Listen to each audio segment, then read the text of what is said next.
So we are live here on YouTube.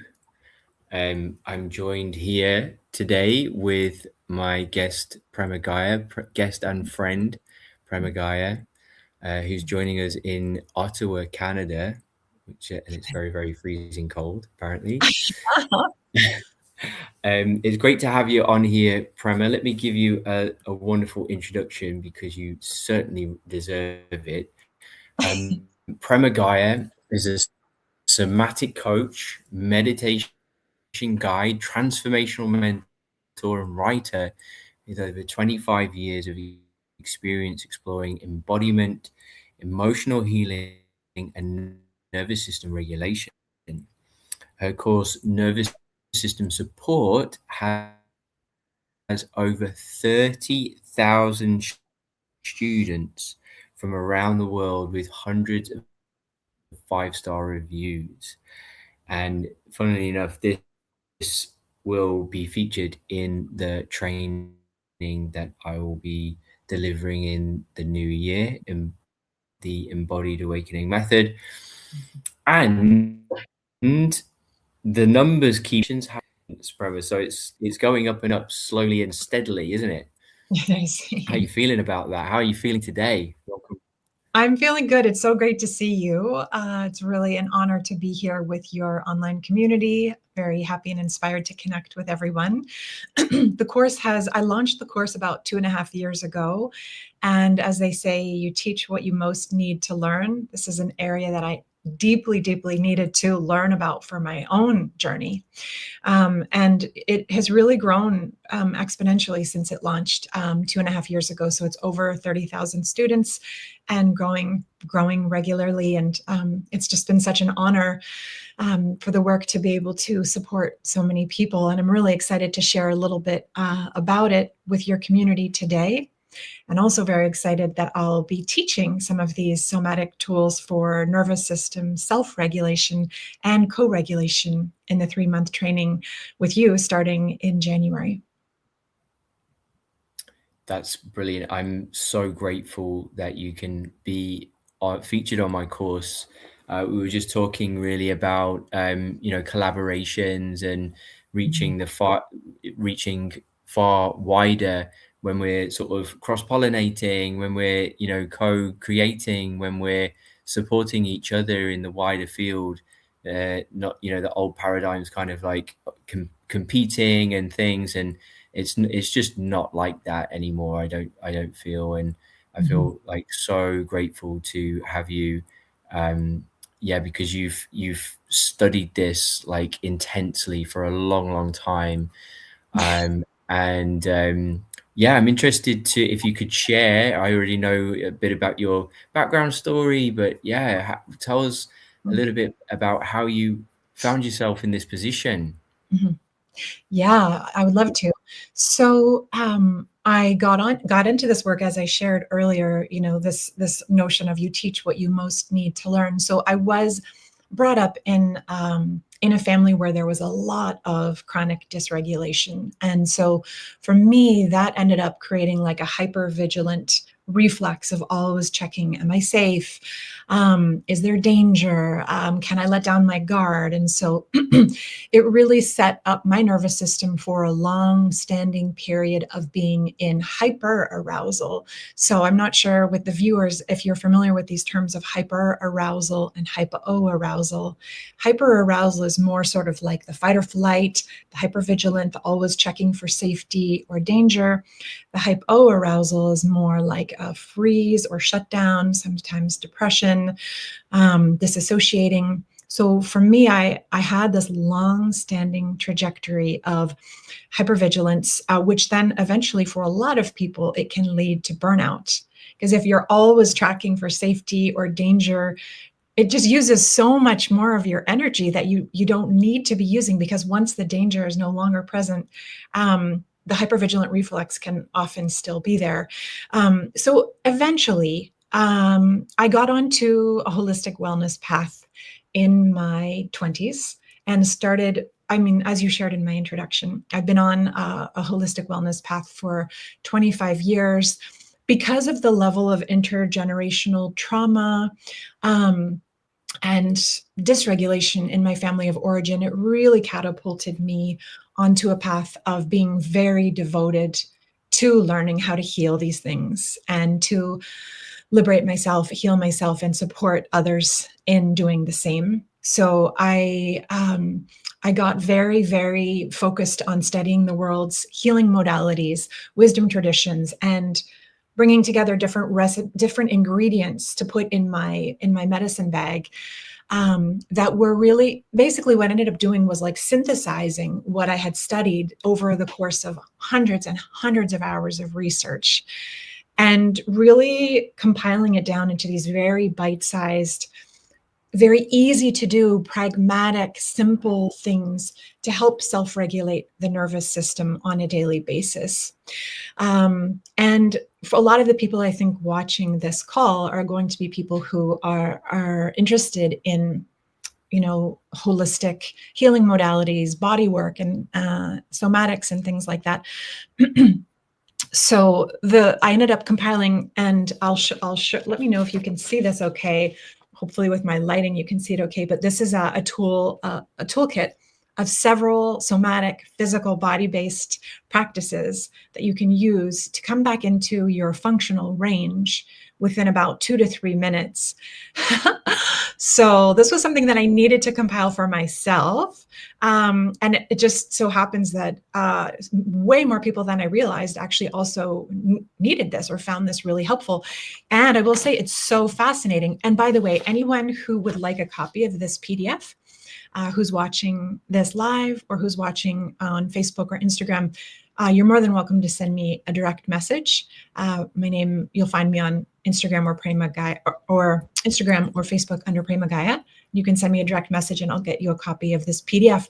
It's great to put up on your fridge or somewhere in your house for those times that you might need a simple reminder, like, okay, come back into my body, come back into my window of tolerance. And here's some ways to do that in a simple and effective manner. So, yeah. So it's on your website as well, isn't it? Yeah. Yeah. Actually, to get a copy of this PDF, it's not listed on. Oh, is it not anymore? Okay. No, I remember having a copy of that. I wondered where I got it from. Yeah. But yeah, we can share that resource. Yeah. Totally. Thanks for the question. Yeah. Yeah. Yeah. So just to sort of wrap up that thread around my background and how I got into this, I think like it was probably about 3 years ago that I just went into a situation with like deep burnout, adrenal burnout, and just feeling really exhausted and tired much of the time.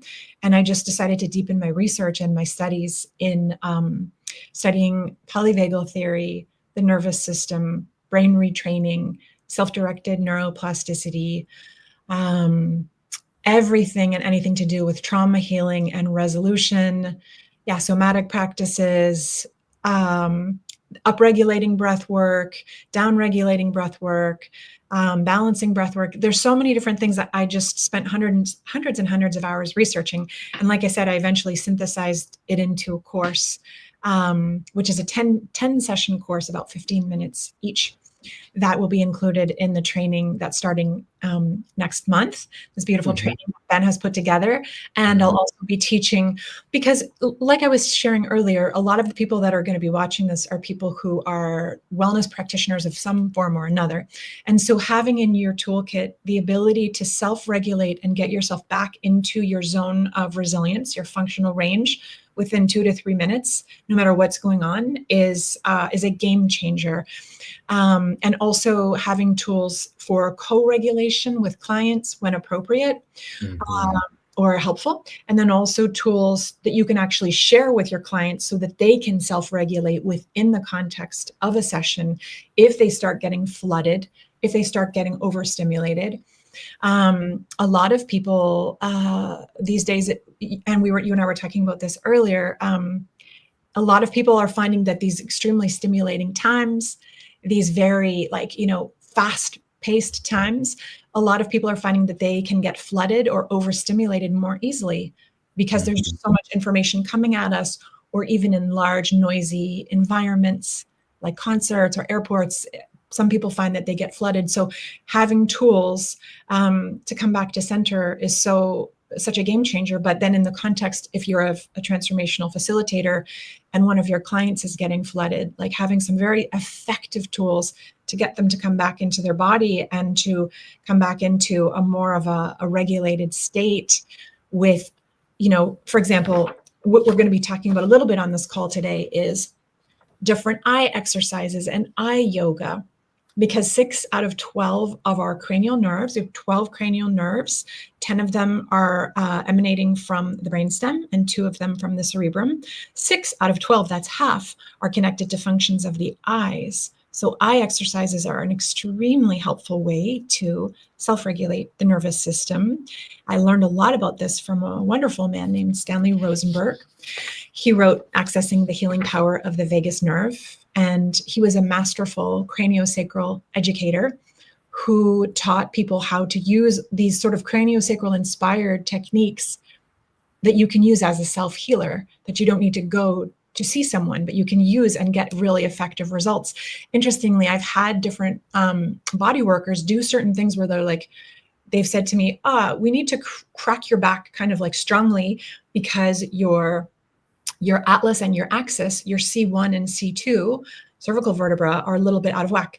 But Stanley Rosenberg teaches us with a combination of eye exercises and holding the base of your skull, you can completely realign C1 and C2 without cracking it. So for me, I'm like, let's go with that route. So I want to realign C1 and C2 because C1 and C2 can actually get knocked out of alignment, which Stanley Rosenberg discovered from working with hundreds and hundreds of people.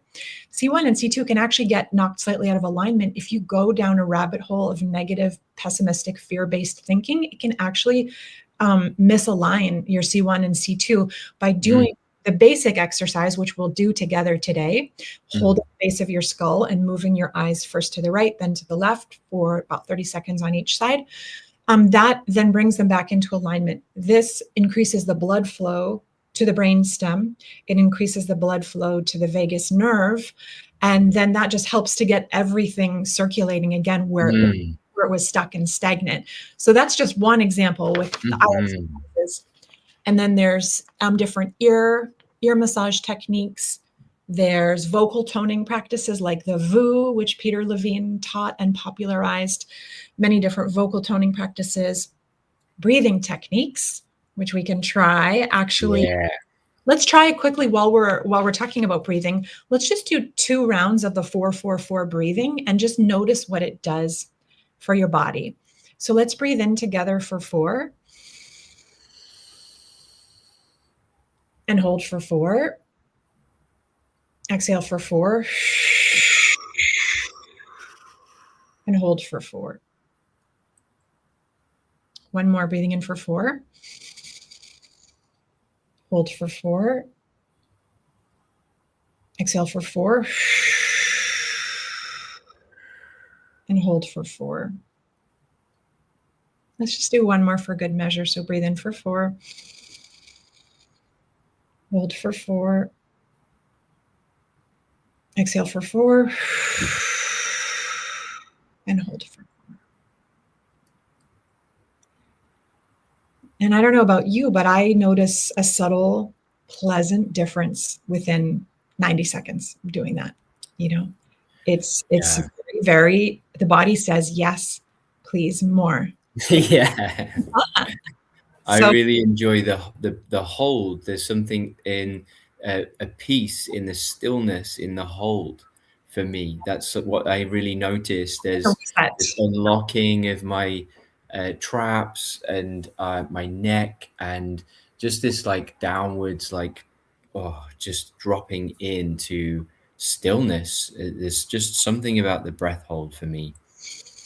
Yeah, amazing. And then we also talk on this PDF, we're talking about self-applied touch, meaning things like havening, which we can practice a little bit of together. There's different self-soothing massage or self-soothing touch practices, which personally I'm a stand for self-soothing instead of self-medicating. Mm. I mean, this is the sort of evolution, the healing evolution that's happening on the planet right now, is Yes. authenticity and taking the space for self-soothing instead of self-medicating or doing something that's going to further harm your body. And then the last one on the list is although there's many more in the 10-day course, but the last one on the list here is cold water therapy, which some people find really beneficial. And so just different ways of working with that, even something as simple as putting an ice pack over top of your sternocleidomastoid muscles can be very regulating, or putting your face in very cold water. It's called the mammalian dive reflex. There's something about getting that trigeminal nerve under the water, immersed Mm. under the water, that just catalyzes a reset for your nervous system. And if you can put some ice in the water, a little bit of ice cubes, and really just sort of immerse for some seconds and then come back out, do 3 rounds of that, it totally changes your state.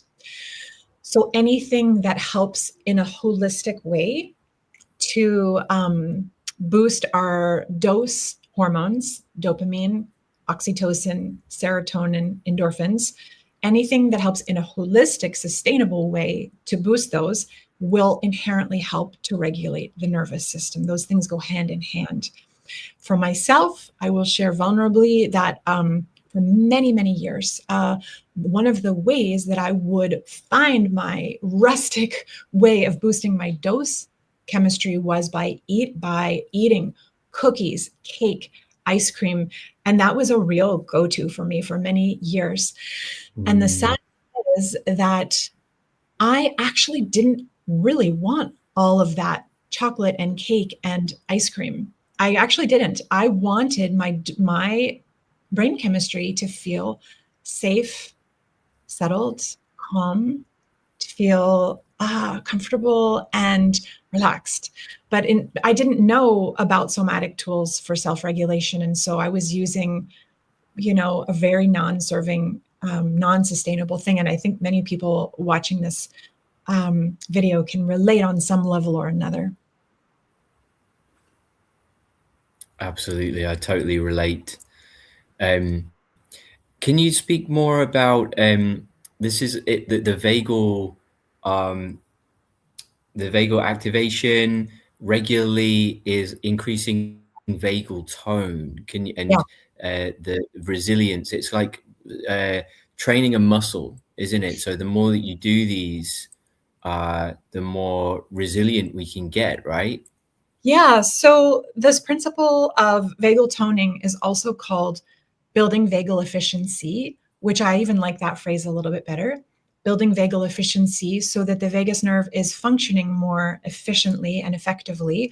For Mm. myself, because I spent many, many years in hyper arousal, and maybe there'll be some people watching this call who've spent an extended period of time in hyper arousal, or like I said, hypo arousal, more of the shutdown or the freeze.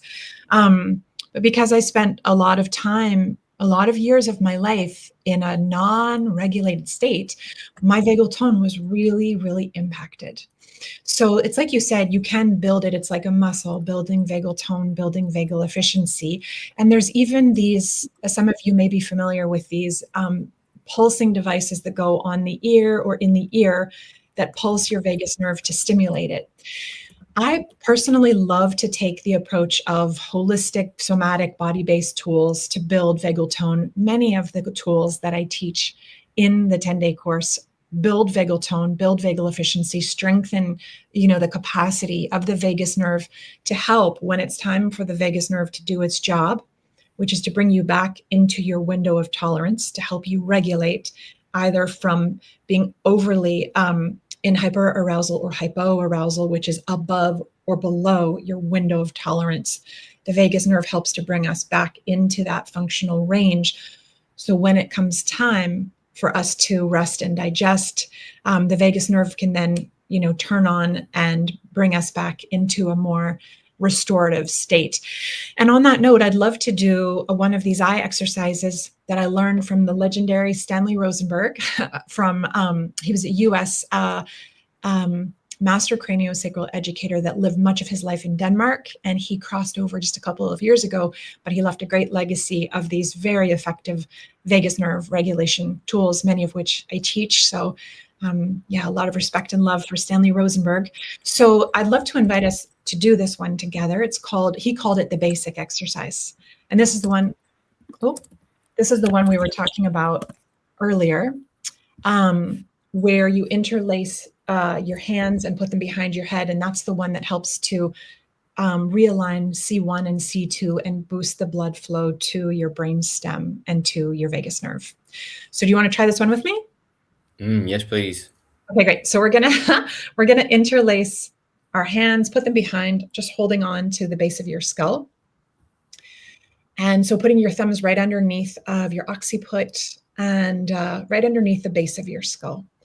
And you're going to keep your face and your nose facing forward. So don't migrate your face over, but I want to invite you to bring your eyes all the way up to 2 o'clock position on the clock, if you're looking at a clock, and get a really nice stretch.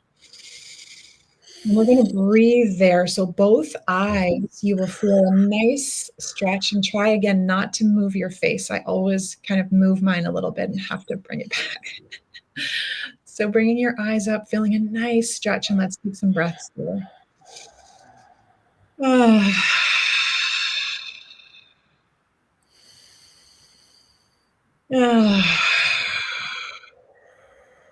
I'm already getting a yawn. So there's several ways that you'll notice your nervous system is regulating. Number one is a yawn, a sigh, and keeping your eyes nice and stretched while we talk about this. A yawn, a sigh, a swallow. You might feel a little bit of saliva pooling in your mouth. It's also your nervous system is regulating. So let's take a deep breath. Bring your face back to the center, your eyes back to the center. Go all the way to the 10 o'clock position on a clock.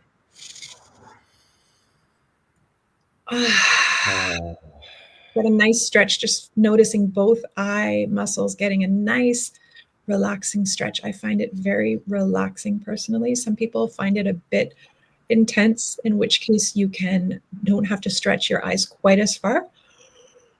Getting another yawn, that's a good sign. I used to find it a lot more intense when I first started. It was not a natural position for my eyes to be in. Yeah.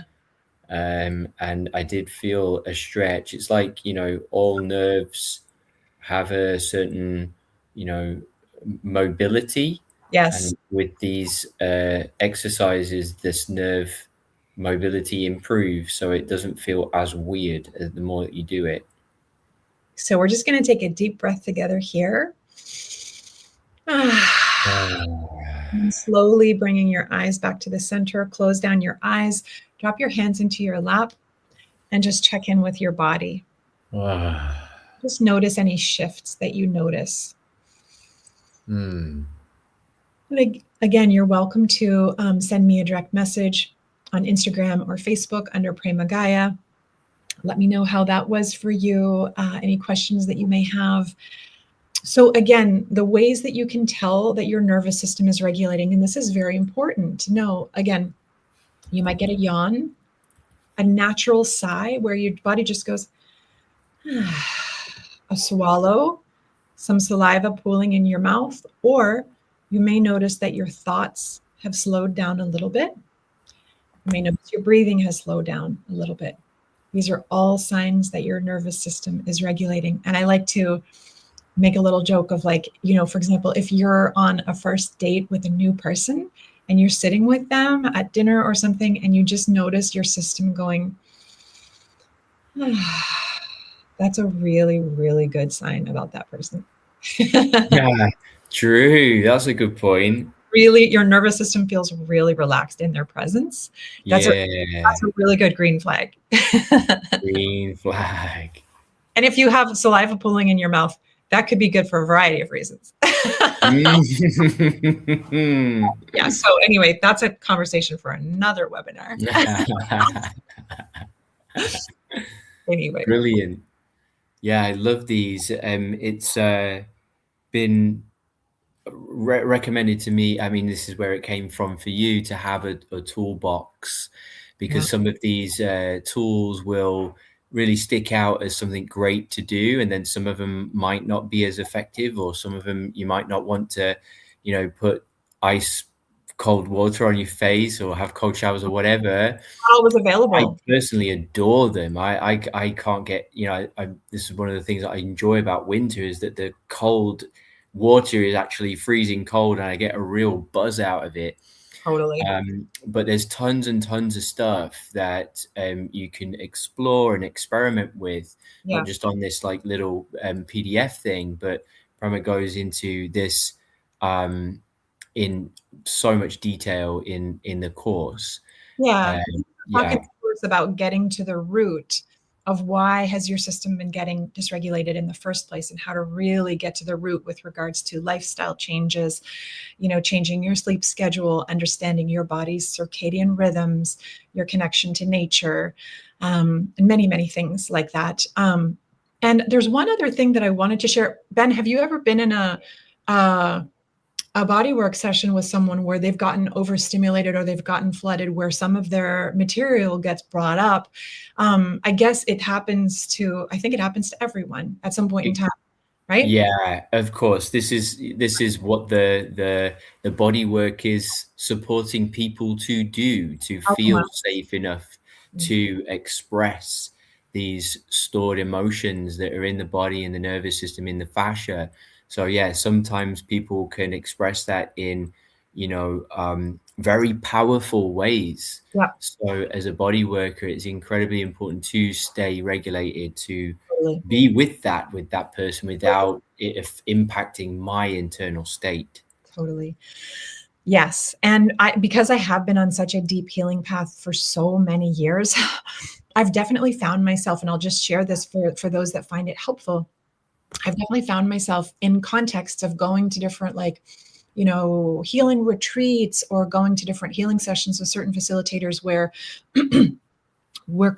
I've been in contexts where I've seen it kind of encouraged to have these like really almost theatrical cathartic releases, where people are punching pillows and screaming in a way that actually can really damage the vocal cords, and really going into a major cortisol and adrenaline dump in the name of healing, and going far, far, far beyond their functional range, far beyond the window of tolerance, Aha. encouraged to do that. So I've been in that situation myself.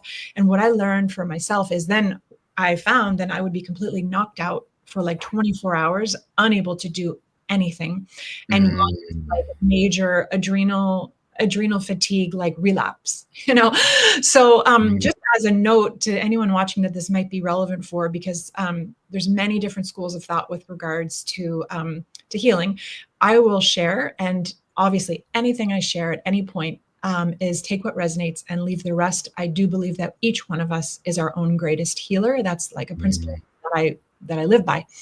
So what I have found is, by making sure to stay in our functional range or our window of tolerance, rather than getting really far out of it to have this really big cathartic theatrical release, I find that you can get the same results by actually doing a similar thing, but staying in your functional range. Like, for example, if you need to like move some anger, you could actually just like bring it, like with sound, bring it up and out of your system, like from your core, but without having to scream very loudly. Like, you Mm. ways of like fine tuning it to be like, well, can I stay in my functional range? Because for myself, for example, um, for those that this may be relevant for, I had a pattern of going out of my functional range as a normal thing, going out of my window of tolerance, which is the space in your day-to-day activities that you can function at a high level, be productive, be generative, without maxing yourself out beyond your limits.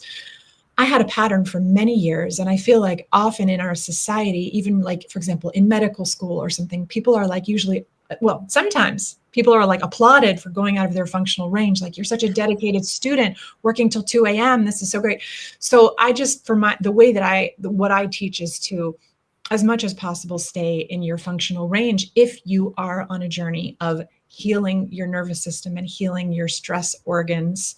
Um, so, um, so the stress, so I can go on so many different tangents, but the stress organs being the brainstem, the gut, the kidneys, the adrenals, and this is a term that comes from Irene Lyon, who's also a wonderful nervous system educator from Canada.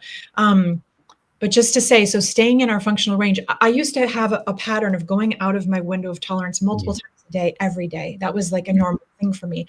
And at a certain point in my journey of healing my nervous system, I made a commitment to myself. No matter how sparkly the invitation, no matter how many amazing people were going to be at the party, whatever the thing was, if it makes me go out of my functional range, I'm not going. And I did that for like months because I was in deep adrenal exhaustion. And so, so staying in your functional range to give your stress organs a chance to actually heal themselves, so that we can come out of these patterns of, just, nervous system not really working at its optimum. So if someone is in a journey of, really healing, restoring the nervous system, staying in the functional range can be a really helpful way to not then just like set yourself back, on your healing journey. So yeah, I'm going to share that as well. That makes total sense. It makes total sense, because it does have an impact on the system. There's a lot of like cortisol pumped into the system, and it just takes a lot out on the body, right? I personally like to work within like a tolerable range, so I within bodywork sessions, we are my purpose is to support someone to move that energy or transform the unprocessed emotions, moving towards the outer edge is the sweet spot, I find. But to go into like full on overload, it's both challenging for the client but also for the therapist as well. It's quite dysregulating. I have had some clients sometimes where the body's it's got so much stored in there, and I've had times where people have really screamed at the top of their volume, really, because it's just ready. I do believe that there is, I call in divine intelligence to guide us through a session, and so it's important to titrate though. So that's exactly what I was just thinking. Titrating is key. I love that you said that. Titration. Because if they've screamed for like 5 minutes, let's have 10 minutes in a soothed state, so we can bring you back down, and reduce the amount of the cocktail of hormones and neurotransmitters, so we can get a better feeling in the body again. So it's okay to go into those as long as you've got as much time and dedication to swing the other way as well. Yeah. And for those that are watching that haven't heard this term titration, maybe some people that aren't familiar with it, that is a word, and a simple way of describing it is taking bite-sized chunks of metabolizing unintegrated material without maxing yourself out. So taking bite-sized chunks that you can chew on and digest, and then after doing that, coming back into more of a calm, regulated, nourishing space, and then only going back in to the titration to work on more of the, integrating and alchemizing those unintegrated emotions, only going back in when you feel like you're resourced enough. So coming in and coming out very intentionally and with deep attunement to the body. So I do want to share before we wrap up for today, there's two things that I want to share. One of them is I want to share a practice for if you are a facilitator and your client is getting flooded, a simple somatic practice that can help them to come back. And then there was one other thing that I wanted to share, which I'm drawing a blank right now, but so I will share that one other thing, but let's just go into a practice, a somatic practice that you can guide your client through in a session. If they get flooded, if they just are saturated, if they're maxed out and they're like, okay, I need to come back to center. I just went into something that was a bit too much for me. So it's super simple. So I invite you to try this with me. So we're going to bring up the knees and wrap the arms around you. So you're in, let me see if you can see me okay here. Can you see my knees? Not really. Okay. So Not basically quite. explain what I'm doing here. So, all right. So here, all right. So we are holding ourselves kind of in a ball. So when you do this, immediately you are turning off a lot of the sensory input, because we receive sensory information through all of our energy centers. Mm. Put yourself in a ball, immediately you've cut your sensory input by at least probably 50%. So you're holding yourself in a ball. You're also covering your visceral organs, which just inherent signals to the body, okay, I'm protected. So you can start. So in this position, we can do a practice holding yourself, and you can do the VU sound, which was popularized by Peter Levine. Let's try that together. So we're going to take a deep breath in, and then we're going to do a VU for about 60 seconds or so, if you can. And the VU vibrates the vagus nerve all the way down the vagal pathway from the brainstem through the throat, down through the organs, all the way down to the belly. So breathing in together. VU.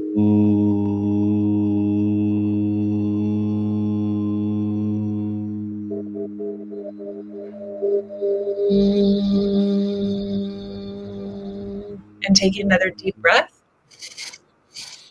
We're going to do another VU.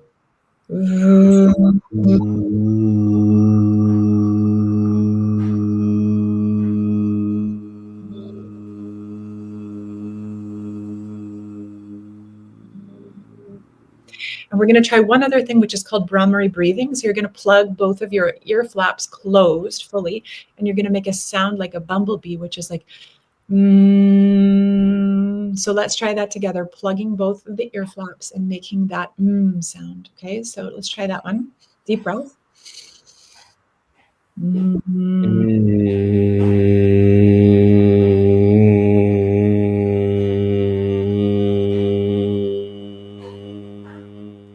One more time. Take a deep breath. Plug in your ears.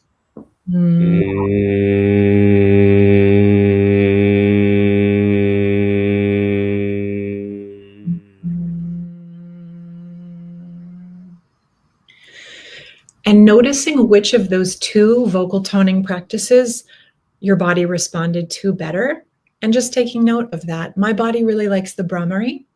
Some people really like the VU. So you can guide your client through that, and then you can have them do, let's just do one round of 4-4-4 breathing from this very contained position. So breathing in for 4, hold for 4, exhale for 4, and hold for 4. And you can also guide them in a little bit of havening, which is rubbing the hands up from the elbows to the shoulders while just breathing deeply. And just getting some oxytocin circulating from that self-touch. Also great to encourage your clients to close their eyes, because anything that you can do to help them decrease sensory input if they're flooded is going to help them to come back into a regulated state. So closing the ears, closing the eyes, vibrating brings you back into your body's own frequency and your own energy. So, okay, so we can let that one go, and I'll bring my camera back up. Yeah, there was one other thing that I wanted to mention, and it still hasn't come back to me. Do you have another question for me?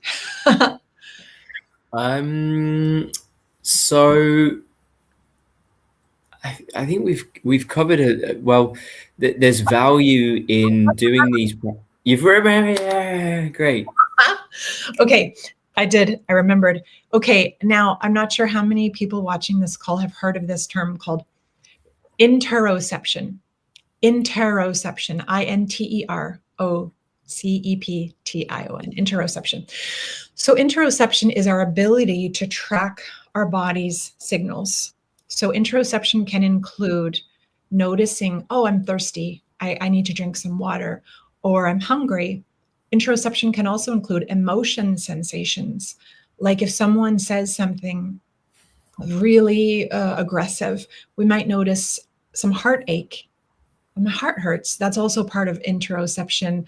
You might notice you're cold. I got to put on a sweater. That's all part of interoception. Or yeah, just any signal that your body's like just wanting you, to have some information. So what for those of us that had either were raised in an environment where we did not feel emotionally safe, or we had a workplace environment, for example, someone works for 20 years on the Wall Street Stock Exchange in New York City. Or it's different environments like that where you somehow along the line, or if you were in an abusive relationship, partnership as an adult, some of these different situations, a person learns to turn down the volume of their interoception as a survival strategy to very, very low. So for myself, I learned to turn down the volume of my interoception to very low as a child because there was so much dysregulation and acute unmet needs by the adults around that if like there was not space for me to check my body signals. What do I need? I'm noticing I want this, I need this. It was just like I learned it's probably smart to turn it really down just to keep yourself small, and that same kind of thing could apply if you worked in the Wall Street Stock Exchange. Like you can't be constantly tracking your inner signals because you got to go. So my work as a somatic educator, a somatic coach, is encouraging people. Part of what I do is encouraging people to turn back on the volume on your interoception so that you can notice when you are when you're going out of your functional range, when your body's giving you a signal, when you're like, I'm actually too tired to say yes to this invitation from my friends, even though there's peer pressure, I actually have to say no right now. So all these things to do with interoception is like, when you're on a path of really being devoted to healing your nervous system, to coming into your full capacity to be embodied and be in service and share your gifts, it's really important to learn again to relearn how to listen to your body's signals. It also gives you intuition, a gut feeling. All of these things are part of interoception, and it's a nervous system term. It's only been probably popularized in the last 10 years, but it's a sign of the times. Like in order to really function highly, and I know your modality is about embodied awakening. So as people that are devoted to the path of embodied awakening, really being back in touch with our interoception is how we can navigate life in the most optimized and effective way Authentic. as Yeah. practitioners. Yeah. I absolutely adore that. To me, I like an extra level of philosophy here, that I feel that we have our innate truth, our innate nature, and our guidance. We are part of nature, and nature knows what to do. A spider knows how to create a web, and we know what to do with our lives, right? But we have opinions from here, these learned patterns and behaviors, which isn't listening to the truth that is expressed. The divine expresses itself through the language of the body. And so turning up this introspective listening, then we can be guided by that, which is the thing that we need to be listening to, not the opinions of the ego. Totally. And also because we are here co-creating a new paradigm, co-creating the more beautiful earth that our hearts know is possible, really being able to tune back into our body's wisdom through this interoception just allows us to really be helping to birth the new earth from the inside out, rather than listening to the dominant fear-based narratives. And so there's bigger implications of all of it. And I know that the people that will be taking your training starting next month, which I'm super excited and honored to be participating in, helping to teach a module, they're all people who are really dedicated to being in this space of embodying their awakening. So not just that they have awakened to their soul path, but that they're also embodying it and actually putting it into practice so that they can be truly in service to the collective during these potent times that we're in. Absolutely. Mhm. Beautiful. Mhm. Wow. So I think that's a beautiful place to land. Mhm. Unless there's something else on your heart that's coming through right now, do you want to share a little bit about your own ongoing course as well that's happening? Sure. I mean, I have a year-long container called "What Your Soul Came Here to Do," and if anyone wants to get in touch with me and have a conversation with me, you're welcome to reach out on Facebook, Instagram. You can find me there, as I mentioned, at Prema Gaia. I'm also on a meditation app called Insight Timer. You can find me there as well. I'm on YouTube. So, yeah, I would love to keep in touch. Very much looking forward to connecting with those that are part of this cohort for this embodied awakening program that's starting next month. I look forward to meeting everyone and journeying with you on this beautiful and life-changing journey of this 3-month training. Yeah. Wow. I'm so, so grateful to have you here. Thank you, technology. Thank you for these computers and all the things that help us to meet in this space. Just feel really, really blessed to have you in my field, and I'm so glad that we met last year. So thank you so much, Prema. And yeah, so that's it for in conclusion. My full body alchemy training is going live on the 5th of January. I'm 8 participants out of 10, a maximum. So there is, if anybody's thinking like teetering on the edge, there is still a couple places. I'm very satisfied to have 8 in my first cohort here. But if anybody wants to reach out, it's invitation only. So I'm not just letting anybody in. I need to have a certain level of capacity first. So I do need to have an interview with you. But all the information is on fullbodyalchemy.co.uk. It was on this ticker tape thing. There it is. Yeah, so if you have any inquiries, let me know. But in the meantime, yeah, I'm also creating a circle group as well. So I'll put information on my media where I want to build this community of practitioners and keep drip feeding more support for anybody in this field, really, to share resources and tips and guidance within this circle group. So I'm really looking forward to, well, that's actually live already. And I just need to get everything all, tight and fluid so that people can run into these things more efficiently. So, but that's all in the pipeline. So thanks everyone for joining us. And we'll see you again next time. Thank you so much, Prema. Thank you. Thank you.